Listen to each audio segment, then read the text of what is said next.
सबसे पहला विषय, भागवत जी का विषय क्या है? धर्म प्रौजित कई तवोत्र परमो। बहुत ध्यान से सुनिए। कथा श्रवण करने वाले श्रोता जो निरंतर कथा को समय देते हैं, कथा का श्रवण करते हैं, उनके भीतर क्या क्या घटना चाहिए भागवत के माध्यम से? सबसे पहला, परम धर्म की स्थिति। परम धर्म का अर्थ क्या होता है? धर्म और परम धर्म। जहां पर आप देह को प्रधान मानकर के कोई क्रिया नियोजित करते हैं, वो धर्म है। जहां देह की क्रिया प्रयोजित होती है, प्रधान होती है, वो सब धर्म है। और जहां आत्मिक क्रिया प्रधान होती है, वही परम धर्म है। सावधानी से सुनिए। तिलक लगाना धर्म है, कंठी पहनना धर्म है, परिक्रमा करना धर्म है, दंडवत प्रणाम करना धर्म है, क्योंकि इन सब क्रियाओं में देह प्रधान है, देह की प्राधान्यता है, देह का उद्धार, देह का कल्याण हो रहा है। पर कथा सुनना, यहां देह का प्राधान्य रूप नहीं है। शरीर तो यहां पर अव्यवस्थित ही होता है। कथा सुनना शरीर के लिए तो एक अव्यवस्था ही है। जो कुर्सी पे बैठे उनके लिए नहीं, जो नीचे बैठे उनके लिए तो है। सुखासन में बैठो, सीधे बैठो, कमर टेक नहीं सकते पीछे, प्यास लगे तो उठ के कैसे जाएं, बाहर वाले अंदर ना आन देंगे, फिर से दिखाना पड़ेगा तब आन देंगे। सुबह ही सब करके आओ, शंकाओं से निवृत्त होके आओ। क्यों, कहां जाएंगे, बहुत दूर है होटल।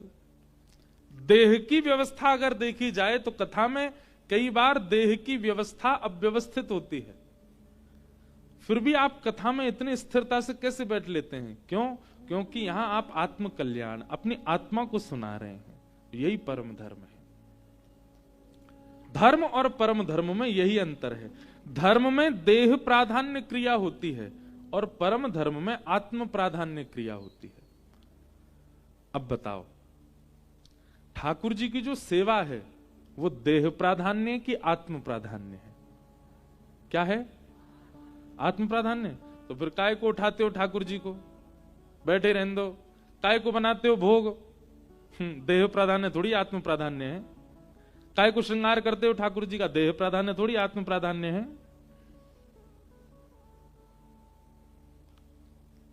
अगर आप आत्म प्राधान्य कह रहे हैं तो फिर वहां देह क्यों लग रहा है आपका?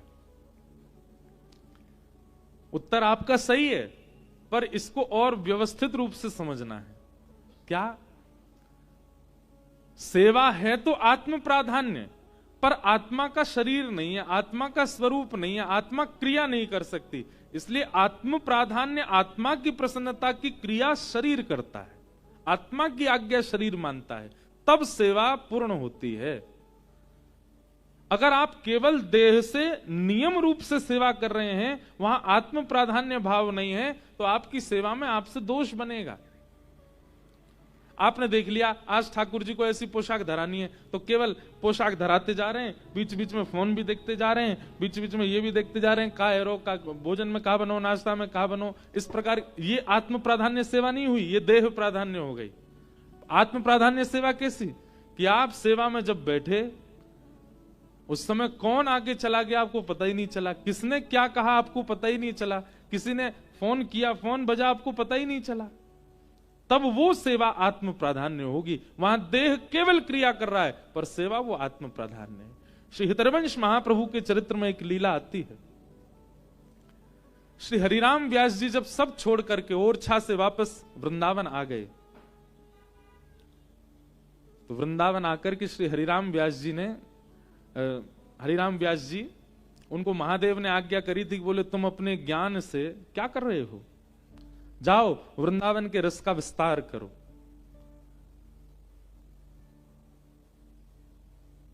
एक दिन हरिराम व्यास जी ओरछा में बैठे थे, बेतवा नदी के तट पर, और तभी एक पद उनको सुनाई दिया।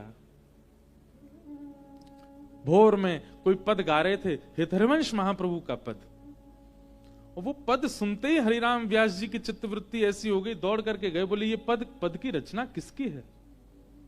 भैया मंच पे हिलो नहीं, बस ये पद की रचना किसकी है? उन्होंने बताया हितहरिवंश महाप्रभु की है। तुरंत दौड़ करके गए वृंदावन, और वृंदावन जाकर के श्री राधा वल्लभ जी के मंदिर में पहुंच गए। सेवकों से कहा मुझे व्यास जी से अभी मिलना है, हरिराम व्यास जी के दर्शन कराओ।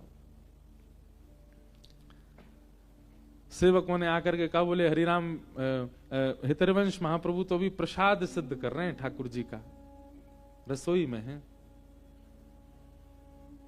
तो हरिराम व्यास जी बोले हाथ से प्रसाद बनाते रहेंगे, मुंह से मेरे प्रश्नों का उत्तर देते रहेंगे, दोनों काम एक साथ हो जाएगा उनका।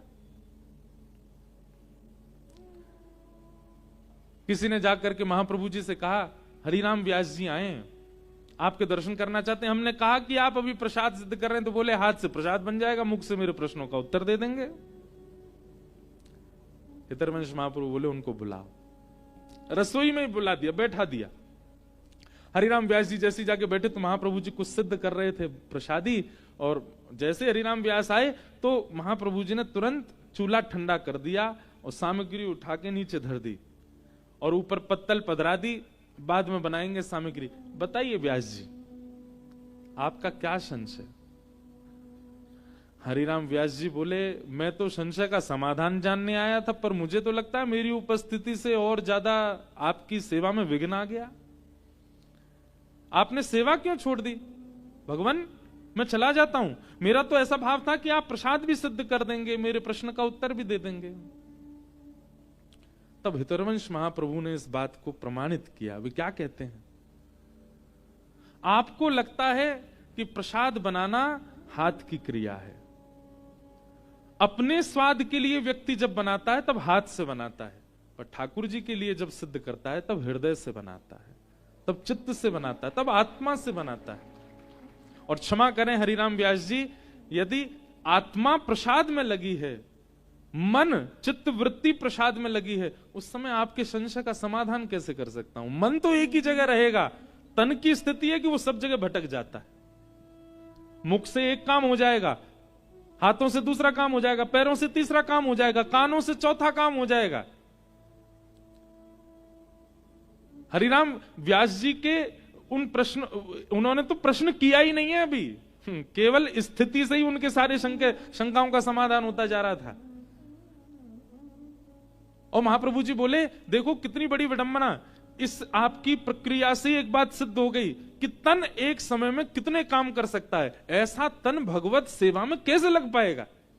वो आंख से किसी और को देख भी लेता है, मन से किसी और को सोच भी लेता है, कानों से कुछ और सुन भी लेता है, मुख से तीनों से विलग बात बोल भी लेगा, हाथों से भी कोई और क्रिया कर लेगा।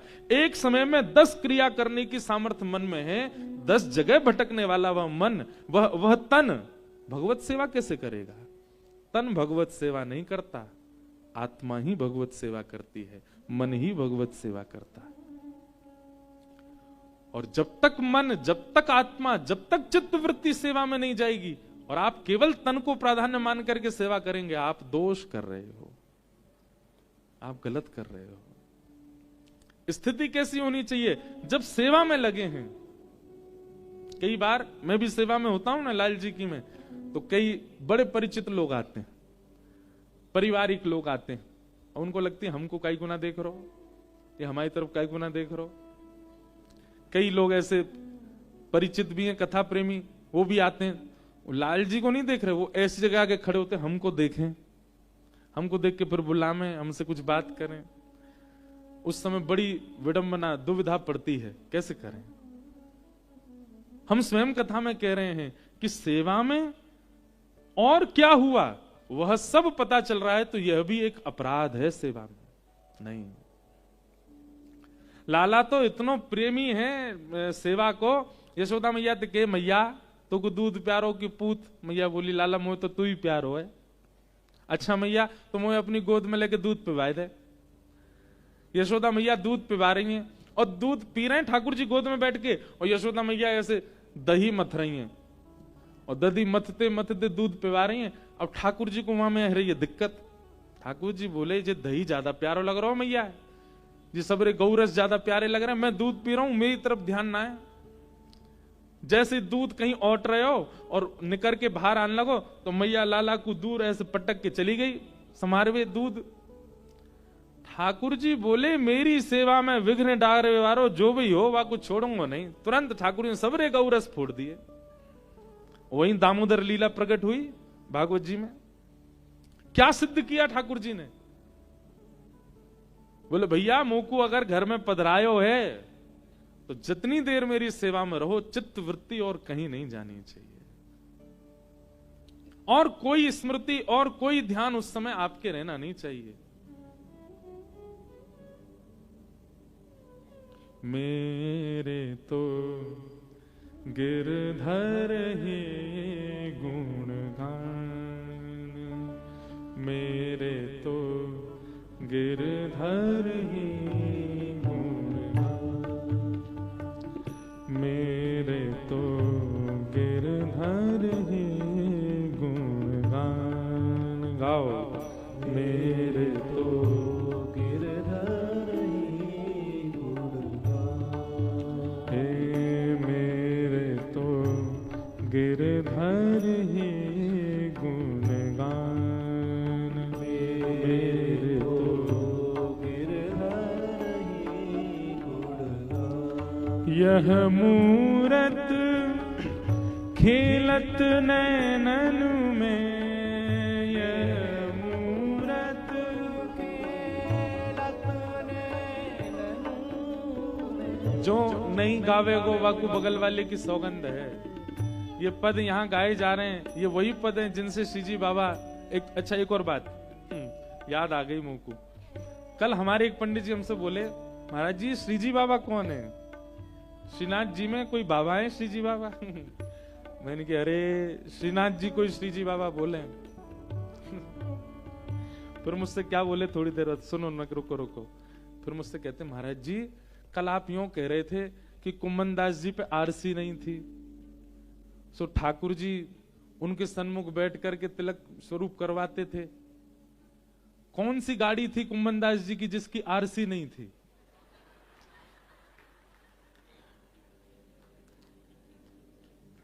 मैंने दंडवत तो प्रणाम किया और जितने थे सबसे कहा इनको प्रणाम करो।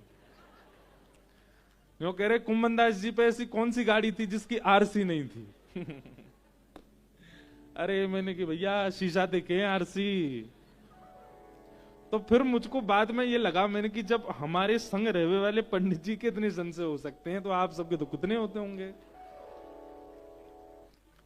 तो कभी कभी मेरे को लगता है कि मुझे स्पष्ट करके रहना चाहिए बात, न जाने क्या का क्या अर्थ लगा लो आप।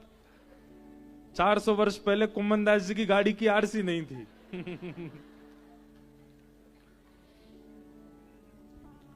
सेवा किसे कहते हैं? जहां तन प्राधान्य नहीं है, मन प्राधान्य है। ये आंख, ये हाथ, ये पैर, ये मुख, ये कान, ये केवल क्रिया करने के लिए मिले हैं। इनकी क्रिया विशेष नहीं होनी चाहिए, आत्मभाव प्रिय विशेष होना चाहिए।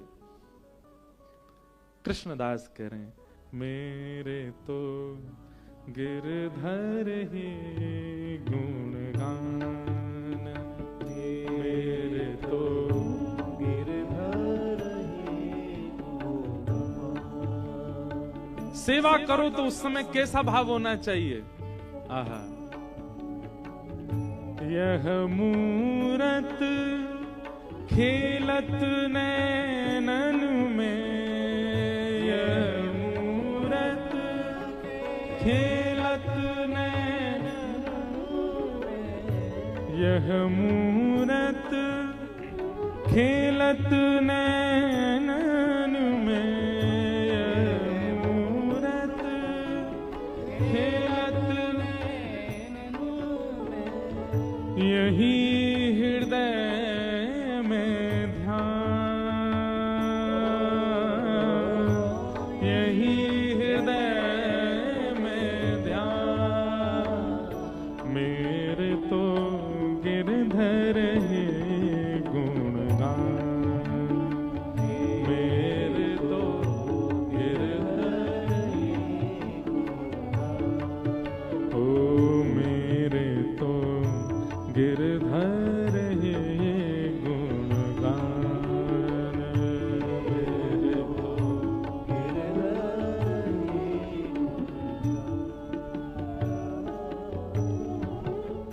चरण रेणु चाहत मन मेरो, चरण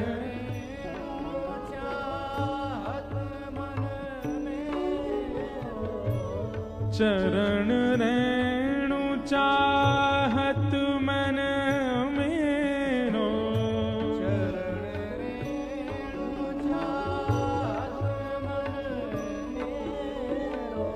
यह दीजो वरदान, यह दीजो वरदान। हे कृष्णदास को जीवन गिरधर,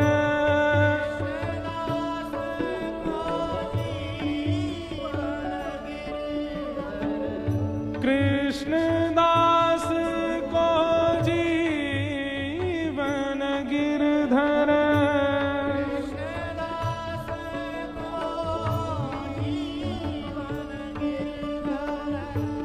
मंगल रूप निधान,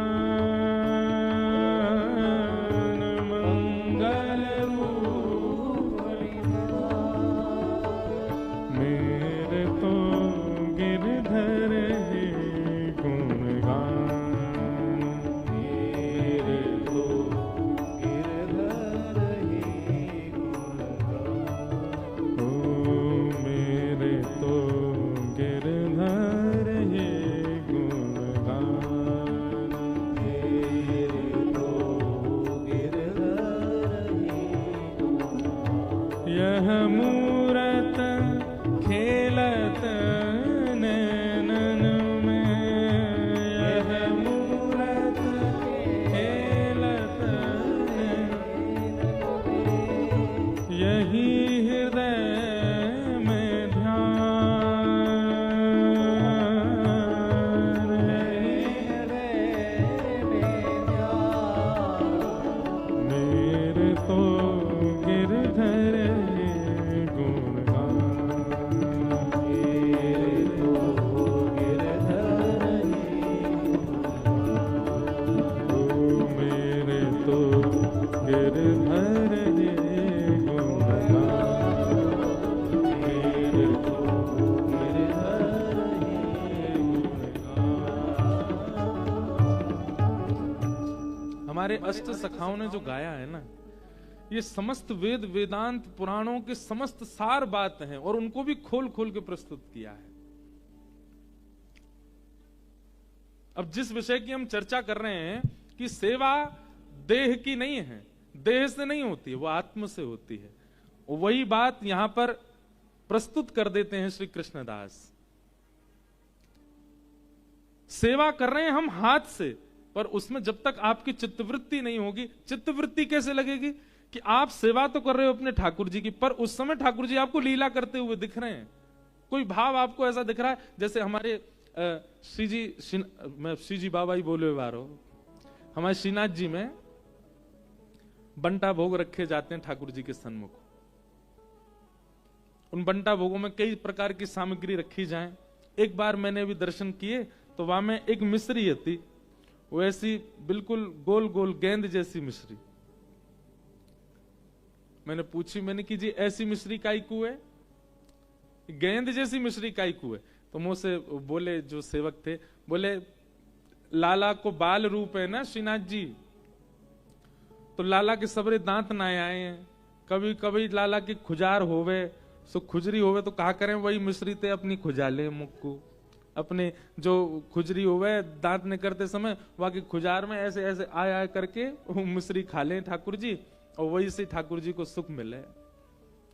अब ये भाव कितना सुंदर है। ये कब हो सकता है? आप केवल देह से सेवा कर रहे हो तो आपके लिए तो वो पाषाण है, आप उनके प्रति ये भावना रखोगे ही नहीं। लेकिन आप आत्मभाव से जब उनकी सेवा करोगे तब आपके चित्त में लीला दिखेगी। आप श्रृंगार करोगे, आप माला धराओगे तो माला से ये नहीं लगेगा कि ये 2 लड़ की माला है, आपके मन में भाव आएगा ये 2 लड़ हैं माला में, ये किशोरी जी की 2 भुजा हैं, पीछे से किशोरी जी ने लाल जी को ऐसे अंक में भर रखो है, ये 2 भाव आएंगे। कभी कभी ठाकुर जी को चुटीले धराए जाएं, हमारे लाल जी अब इतने छोटे से हमारे दिखे ना है लाल जी दूर से, तो मैं तो खूब प्रयास करूं मैं लाला कैसे दिख जाए, बड़ी बड़ी स्क्रीन भी लगवा मैं। गौर से देखियो ठाकुर जी को ऐसे यहाँ चुटीला धराए जाए, दो चोटी ऐसी छोटी छोटी हूं मैं, और कभी कभी श्री जी के भाव से लंबो चुटीला यहाँ धरायो जाए ठाकुर जी को।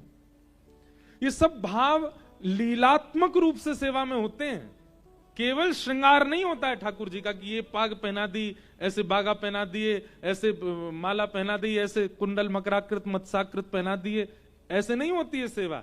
केवल सजाना नहीं है ठाकुर जी को, वहां लीला है, उस लीला के भाव से ठाकुर जी श्रृंगार करते हैं अपना। वही भागवत जी कह रही हैं, धर्म प्रौजित कई तवोत्र परमो, भागवत श्रवण करने वाला श्रोता वो परम धर्म धार्मिक हो जाए, धार्मिक नहीं परम धार्मिक, परम धर्म का पालन करने वाला हो जाए। और परम धर्म किसको कहते हैं? इसी को कहते हैं जो देह का केवल आश्रय लेता है, किस लिए? भगवत प्राप्ति के लिए। अभी क्या है, अभी हमारी स्थिति ऐसी कि हमारे भीतर जो आत्मा है, हमारे भीतर जो चित्त है, मन है, बुद्धि है, उन सबको हमने दास बना रखा है देह का। लेकिन परम धर्म जब जीवन में आता है तो देह दास बनता है आत्मा का, मन का, व्यवहार का, बुद्धि का, देह दास होता है। और देह जब दास बनता है ना, तभी भगवत प्राप्ति कराता है वह देह। देह को स्वामी मत मानो, देह को दास बनाओ। धर्म प्रौजित कई तवोत्र परमो, और निर्मत सराणाम सताम, मात्सर्य दोष से रहित। भागवत का अधिकारी कौन? अब देखो यहां सारी कड़ियां जोड़िएगा। तो परम धर्म किसके जीवन में आएगा? बोले जिसके जीवन में मात्सर्य दोष नहीं होगा, दूसरे के प्रति ईर्ष्या की भावना जिसके चित्त में नहीं है। एक बात मैं कथा में, पिछले कुछ कथाओं से एक बात कह रहा हूं, पूज्य गुरुदेव भगवान भी मंच पे बैठे हैं, ये सब इन्हीं की कृपा से हमको मिले। कई बार कथा कहते कहते अपने आप ही कोई बात ऐसी आती है जो हमने कहीं पढ़ी भी नहीं। कैसे होता है? गुरु कृपा से ही होता है। हमारे गुरुजी बड़े बलवान हैं, तभी हम पहलवान हैं। गुरु कृपा।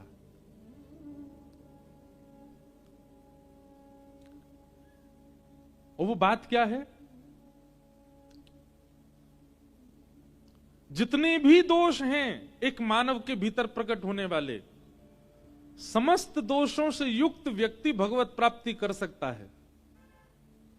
काम, क्रोध, लोभ, मोह, ईर्ष्या, द्वेष, अभिनिवेश, अहंता, चिंता, ममता, जितने भी दोष हैं संसार में, इन सब को अंदर ही रहने दो, सबसे भगवत प्राप्ति हो जाएगी।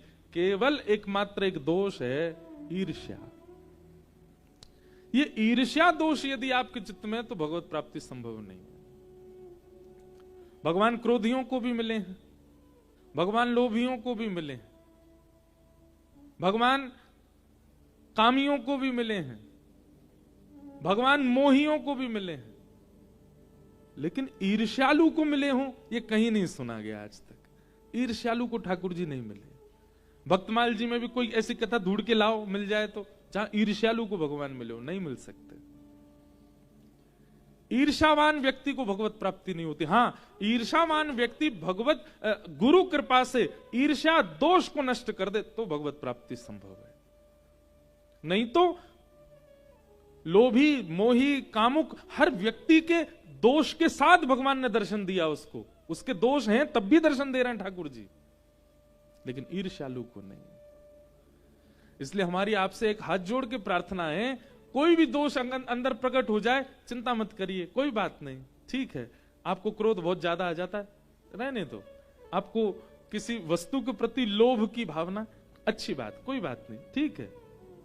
ये सब खांसी जुकाम बुखार हैं, इतनी बड़ी बात नहीं है। कभी कभी खांसी जुकाम का अगर इलाज ना भी किया जाए तो भी वो ठीक हो जाते हैं अपने आप ही, 3-4 दिन में ठीक होने लग जाते हैं। तो क्रोध, काम, लोभ, मोह आदि आदि जो दोष हैं ये सब खांसी जुकाम जैसे हैं, हो जाएंगे ठीक। और नहीं हो रहे हो, कुछ दिन और चल गए हो, काम क्रोध बहुत ज्यादा बढ़ रहा हो, कथा आके सुनो, निरंतर सुनो, औषधि लेना शुरू करो, ठीक हो जाओगे। पर अगर ईर्ष्या चित्त में आ गई है, ये तो कैंसर है, इसका इलाज नहीं है। ईर्ष्यालु व्यक्ति, मैंने अनुभव किया है, वो कथाओं से भी नहीं बदल पाते। ईर्ष्यावान व्यक्ति कथा से भी परिवर्तित कई बार नहीं हो पाता, उसमें उसी का दोष है। कथा में भी कई नियमों का पालन करना पड़ता है। कैसे? शब्दों के प्रति पूर्ण समर्पण, जो व्यास जी कह रहे हैं, व्यास जी के प्रति पूर्ण समर्पण। पिताजी हैं हमारे पूज्य गुरुदेव, पर नीचे बैठे, क्यों? क्योंकि व्यास मंच है, व्यास मंच है, यहां पर इंद्रेश नहीं है, यहां पे बेटा नहीं है, यहां पे व्यास है। एक बार को सब वंदन करते हैं। ये निष्ठा पीठ के प्रति रखनी पड़ती है, व्यास को भी रखनी पड़ती। हम भी आगे पहले पीठ को प्रणाम करते तब बैठते हैं यहां। ये जब तक निष्ठा नहीं होगी तब तक ईर्ष्यालु व्यक्ति कथा से सुधर नहीं पाएगा। तो ईर्ष्यालु व्यक्ति का कल्याण बहुत दुर्गम है। अपने आप से पूछिए, कब आपके चित्त में ईर्ष्या आती है? अच्छा, इसमें एक बात और आती है लोगों की तरफ से, वो भी तो हमसे ईर्ष्या करते हैं। पूज्य मलुकपीठ वाले महाराज जी, अभी कथा थी घर पर, तो उन्होंने एक बहुत अच्छी बात कही कथा में कि कोई व्यक्ति अगर आपसे ईर्ष्या मानता है, आप उसके प्रति ईर्ष्या का भाव मत रखो। आपका ईर्ष्या का भाव न होने से ही उसके चित्त में प्रेम आ जाएगा आपके प्रति।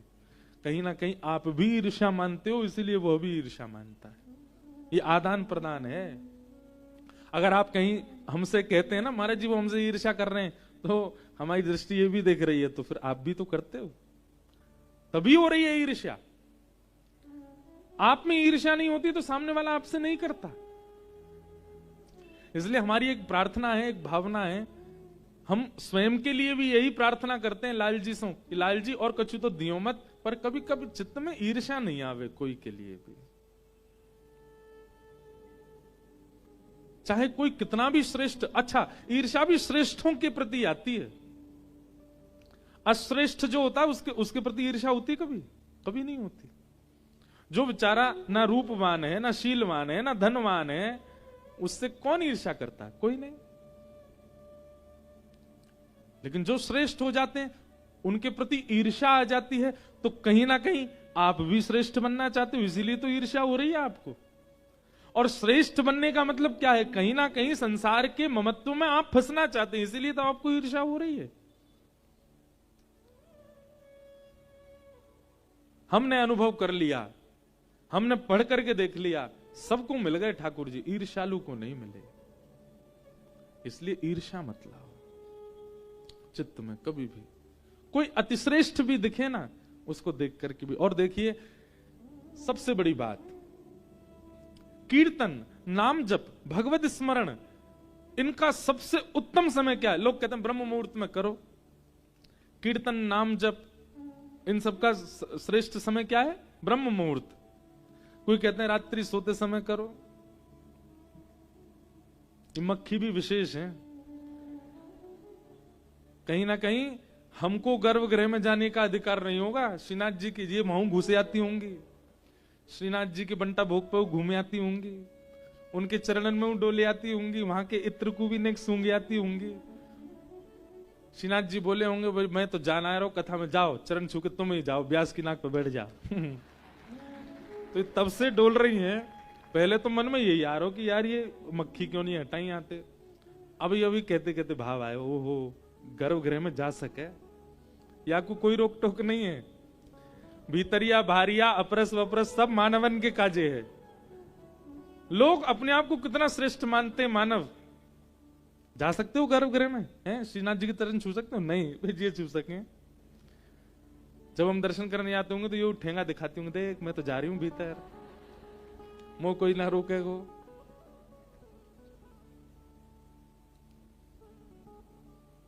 क्या बता रहा था मैं? कहां थी कथा? ईर्ष्या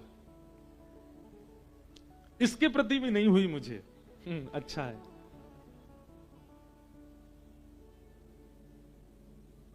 मोरहु बनाओ तो बनाओ श्री वृंदावन को, जो नाच नाच कुहक कुहक आपको रिझाऊंगा। बंदर हो बनाओ तो बनाओ श्री वृंदावन को, कूद कूद डारन पे भोर को जगाऊंगा। हमारी प्रेम लक्षणा भक्ति का स्वभाव कितना सुंदर है। यत्र प्रविष्टो सकलोपि जंतु आनंद सच्चित घनताम उपैति। हमारे वृंदावन रस कहे कि महाराज वृंदावन में प्रवेश करने के बाद एक कीड़ा भी, एक कीट भी सच्चिदानंद को स्वरूप है जाए।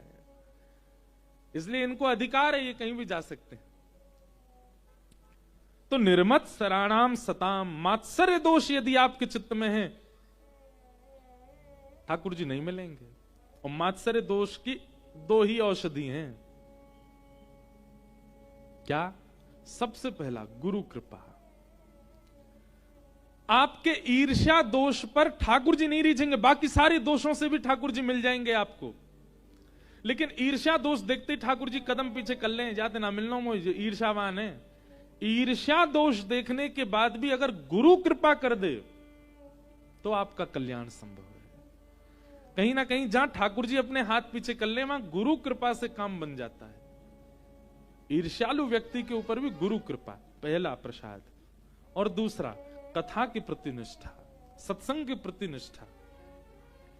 और निष्ठा का मतलब एकाग्र चित्त से सुनना नहीं होता। निष्ठा का मतलब सुनने के बाद कर्तव्यों में लाना होता है। कथा तो बहुत लोग सुनते हैं, बहुत ध्यान से सुनते हैं, मैंने बहुतों को देखा है। व्यास मंच से ना तो नाम लेना है, ना किसी के प्रति संकेत करना है, पर कई बहुत समीप रहने वाले लोगों को भी मैंने बहुत ध्यान से देखा। कथा तो बहुत सुनते हैं, एक स्थिर होकर के सुनते हैं, पर कर्तव्य में दिखाई नहीं देती है। तब मन में एक क्षोभ होता है कि सुनी गई बात केवल सुनी गई, उसको लाया नहीं गया चित्त में। इसलिए निष्ठावान श्रोता उसको मानो जो सुनने के बाद तुरंत उसको लागू करता है चित्त में, वो निष्ठावान है। तो ईर्ष्यालु व्यक्ति की दो ही औषधि हैं, या तो गुरु कृपा या फिर निष्ठा से सत्संग का श्रवण। आप कुछ नहीं, सामान्य सी बातों का ही पालन करना प्रारंभ कर दो। कथा की सुनी गई सामान्य सी बात, उन सामान्य बातों से ही परिवर्तन दिखने लग जाएगा। और भैया ये कीर्तन करनो नाम जब, हाँ ये बता रहे थे हम, कीर्तन नाम जब कब करना चाहिए? बोले ब्रह्म मुहूर्त में करना चाहिए। हम कह रहे हैं ब्रह्म मुहूर्त में करो, रात में सोते समय करो, जब भी करो। पर आप अपने दोषों को जानते हैं कि आपके भीतर कौन कौन से दोष हैं।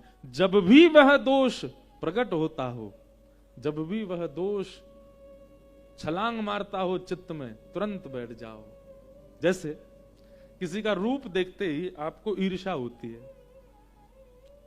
अभी अभी आपने, जब हमने ईर्ष्या की बात करी ना, सही बताना, उन सब का चिंतन आया था चित्त में जिनसे आपको ईर्ष्या हुई है। वो है पीछे वाली गली में रहता, उससे ही है हमको थोड़ी सी। ये बुआ का बेटा है, उसी से चल रही है आजकल हमारी, ठीक नहीं लगता। समझ में आ गया ना? बोलते ही आपके चित्त में कोई ना कोई आया होगा। अब जब भी वह सामने आवे, जब भी वो सामने आवे और आपको लगे कि हाँ ईर्ष्या भैया, वही समय नेत्र बंद करो। कृष्णाय वासुदेवाय हरे परमात्मने प्रणतः क्लेशनाशाय गोविंदाय नमो नमः। वसुदेव सुतं देवं कंसचानूरमर्दनं देवकी परमानंदं कृष्णं वंदे जगद्गुरुं। वंशी विभूषित करानविनीरदाभात पीतांबराधरुण बिंब फलाधरोष्ठात् पूर्णेन्दु सुंदर मुखा अरविंद नेत्रात् कृष्णात् परम किमपि तत्त्वमहं न जाने। जैसे ईर्ष्या जिसको देख करके होती है, वो सामने आवे, तुरंत नेत्र बंद करो और नेत्र बंद करके ठाकुर जी का मधुर स्मरण करो। और स्मरण केवल बोल करके नहीं, उस समय प्रकट होना चाहिए चित्त में। चांद सा सलोना मुख लटें घूंघरारे हैं, चांद सा सलोना लटें घूंघरारे,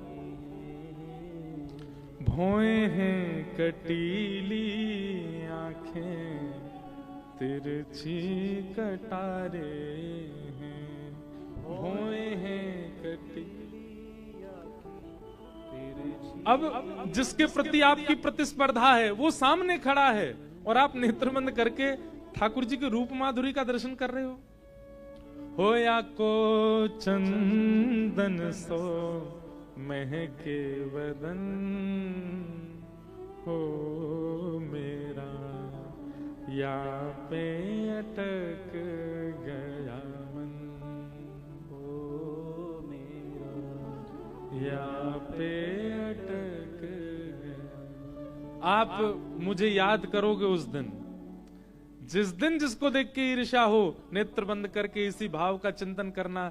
छोटे से गोपाल जी हैं, उनके दो तत्व। आज मुझे एक सुबह मंगला में एक लाली आई, बोली महाराज जी मैं हर दिन राधा रमन जी के दर्शन करूं चित्र को।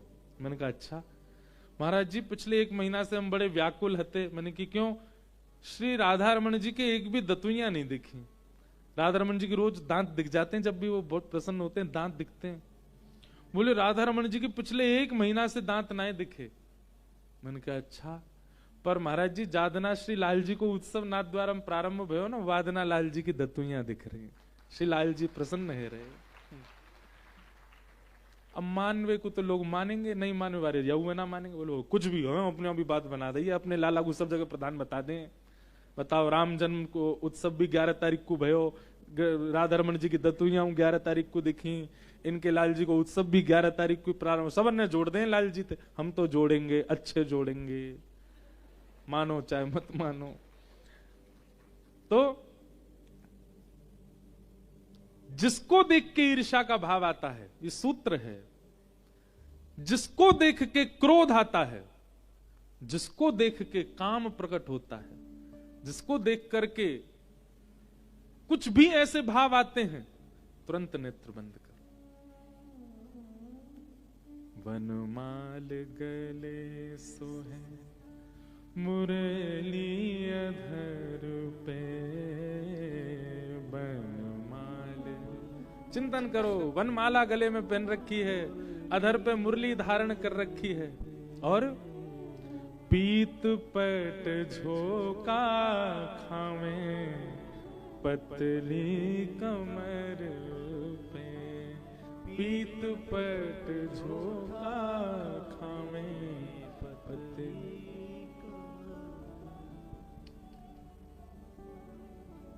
होया के मधुर रसीले वचन हो मेरा, या पे अटक गया मन हो मेरा, या पे अटक। अरे भैया ये हैं कौन? राधा रमण मेरो, राधा रमण रे, राधा रमण मेरो, राधा रमण रे, राधा रमण मेरो, राधा रमण, राधा रमण मेरो। आप याद करेंगे उस दिन मुझको, जिस दिन ईर्ष्यालु व्यक्ति आए। नेत्र बंद करके ठाकुर जी का ध्यान करो। आप पुनः नेत्र खोल के देखेंगे ना, आपकी ईर्ष्या नष्ट हो चुकी होगी। अब उसको देख के ईर्ष्या नहीं होगी। अब वो जब भी आपके आगे आएगा, आपको उसको देख के प्रेम ही होगा। जिसको देख करके उसके रूप पर कहीं काम आपके चित्त में आ गया हो, उसी समय काम जिनको देख के लजा जाता है। लजाना मतलब क्या कहते हैं? अपने ऊपर शर्म खाता है। बोले मैं काय बात को काम? ठाकुर जी को देख करके, जिसको देख के काम उद्दीपन हो रहा हो, तुरंत ठाकुर जी का कीर्तन करना प्रारंभ कर दो। नेत्र खोल करके जब उसको पुनः देखोगे, काम प्रकट होगा नहीं। कीर्तन का, भजन का, नाम जप का सबसे उत्तम समय क्या है? जब भी ऐसा व्यक्ति, जब भी ऐसा व्यवहार, जब भी ऐसा प्रसंग होता है जिससे आपके चित्त में दोष प्रकट होता है, उसी समय कीर्तन का सबसे श्रेष्ठ समय है। वो सबसे उत्तम समय है कीर्तन का। उसी समय कीर्तन करो। वृषभानु की किशोरी सुन गैया हूत भोरी, प्रीत जान के हूँ थोड़ी तोहे राखेगी शरण, मन भूल मत जइयो राधा रानी के चरण, मन भूल मत जइयो राधा रानी के चरण। ठाकुर जी के, श्री जी के चरणार विंदन के चित्र रखो अपने कक्ष में, अपने फोन में संपूर्ण स्वरूप तो रखे ही हैं सब, ठाकुर जी के चरण रखो। जब भी आपको ऐसा लगता हो क्रोध आ रहा है, लोभ आ रहा है, ईर्ष्या हो रही है, ठाकुर जी के चरण देखो, किशोरी जी के चरण देखो, और चरण देख करके तुरंत शीश नवाओ, आंखा बंद करके स्मरण करो, आपका दोष उसी समय शांत हो जाएगा। और शांत नहीं भी होगा तो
जागो शाम उर हेर, राधे राधे राधे टेर, जागो शाम उर हेर, राधे राधे राधे टेर, जागो शाम उर हेर, राधे राधे राधे टेर, जागो शाम उर हेर, राधे राधे राधे टेर। बांसुरी में बेर बेर करे नाम से रमण, बांसुरी में बेर बेर मेरे मन भूल मत जइयो राधा रानी के चरण,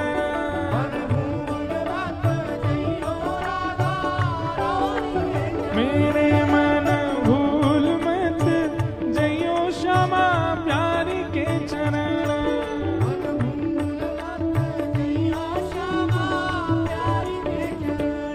तेरे मन मत वारे छोड़ दुनिया के द्वारे, मन मत वारे छोड़ दुनिया के। सब लोग कहो इस बात को, मन मत वारे छोड़ दुनिया के द्वारे, मन मत वारे छोड़ दुनिया के द्वारे। पूरी दुनिया के द्वारे छोड़ देंगे, कहाँ जाएंगे फिर? ओ राधा नाम के सहारे कर जीवन मरण, राधा नाम के सहारे कर जीवन मरण, ओ राधा नाम के सहारे सौंप जीवन मरण, राधा नाम के सहारे सौंप जीवन मरण। मेरे मन भूल मत जइयो राधा रानी के चरण,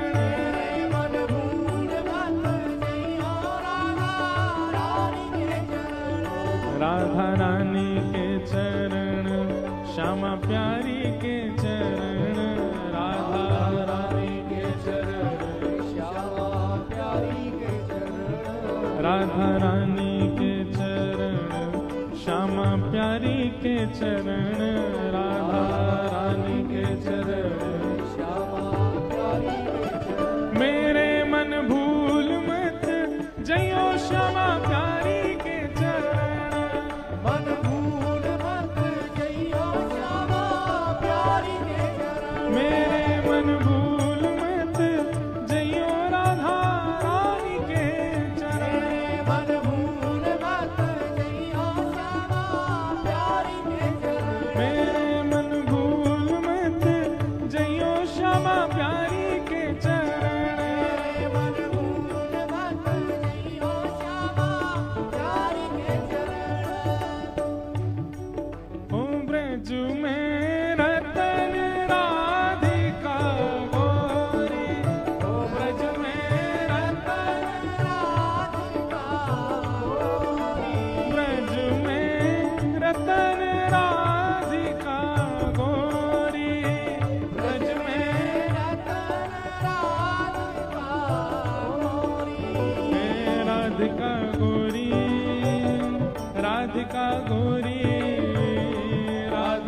गोरी, राधिका गोरी, हे राधिका गोरी, राधिका गोरी, राधिका गोरी, राधिका गोरी।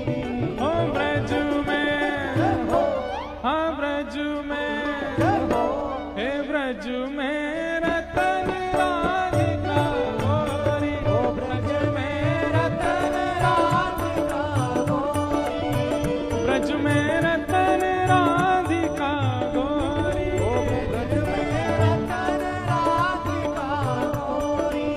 हे कुंज निकुंजन विहरत दो, कुंज निकुंजन विहरत दो, हाँ विहरत दो, विहरत दो, विहरत दो, विहरत दो।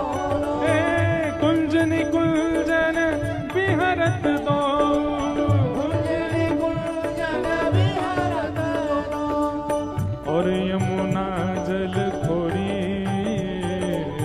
और यमुना जल खोरी, हे कृष्णदास प्रभु गिरधर नागर, कृष्णदास प्रभु गिरधर नागर, कृष्णदास प्रभु गिरधर नागर, कृष्णदास प्रभु हे प्रभु गिरधर नागर, प्रभु गिरधर नागर, हे प्रभु नटवर नागर, प्रभु गिरधर नागर, प्रभु नटवर नागर, हे प्रभु गिरधर नागर, प्रभु गिरधर नागर। कृष्णदास प्रभु गिरधर नागर, कृष्णदास प्रभु गिरधर नागर, और नागरी नवल किशोरी, नागरी नवल किशोरी, ओ नागरी नवल किशोरी, नागरी नवल किशोरी। हो ब्रज में जय होने के जोरते होना चाहिए। देखो एक कथा सुनी ना आप लोगों ने, श्रीनाथ जी में सबने जाके जय जयकार करी, बोल गिरिराज धरण की, गोवर्धन नाथ की, गुसाई जी परम दयाल की, पूछ री के लौटा की।